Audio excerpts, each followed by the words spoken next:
2050 সালের মধ্যে মানুষের বৈশ্বিক গড় আয়ু 5 বছর বাড়বে। এর মধ্যে পুরুষদের গড় আয়ু হতে পারে 76.2 বছর, আর নারীদের গড় আয়ু হবে 80.5 বছর।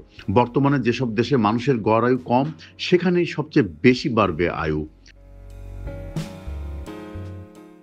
সম্প্রতি চিকিৎসা বিজ্ঞান সাময়িকী দ্য ল্যান্সেটে নতুন এক গবেষণা প্রতিবেদনে এমন তথ্য জানানো হয়েছে। গবেষণায় একদিকে যেমন গড় আয়ু বাড়ার বিষয়ে ভালো খবর দেওয়া হয়েছে, তেমনি কয়েকটি রোগ বাড়ায় মানুষকে ভগ্ন স্বাস্থ্য নিয়ে বেঁচে থাকতে হবে বলেও জানানো হয়েছে। এই রোগের মধ্যে অন্যতম হলো মোটা হওয়া ও উচ্চ রক্তচাপ।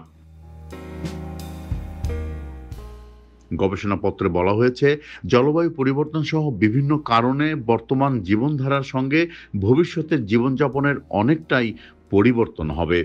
ওয়াশিংটন ইউনিভার্সিটির institute of health metrics and অ্যাডিকশনের প্রধান গবেষক ও বৈজ্ঞানিক লিয়ানে ওং জানান, মানুষের মধ্যে আসক্তি ও মোটা হওয়ার প্রবণতা দুই বাড়বে।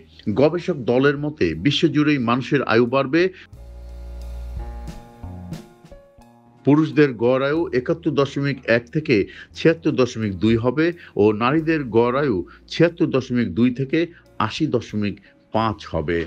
গবেষক সংস্থার ডিরেক্টর ক্রিস মারে জানিয়েছেন, সবচেয়ে বেশি আয়ের দেশ ও কম আয়ের দেশের মধ্যে বৈষম্য থাকবে, তবে ব্যবধান কমবে। আফ্রিকায় মানুষের গড় আয়ু সবচেয়ে বেশি বাড়বে। গবেষকরা বলেছেন, মানুষের স্বাস্থ্যের জন্য যেসব ব্যবস্থা নেওয়া হচ্ছে তার ফলেই আয়ু বাড়বে।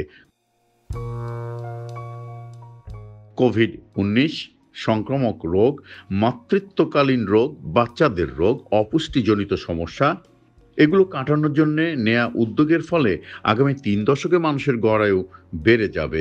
গবেষকরা এটাও দেখেছেন, ২০০০ সাল থেকে উচ্চ রক্তচাপ, সুগার, মোটা হওয়ার প্রবণতা প্রায় ৫০% বেড়েছে।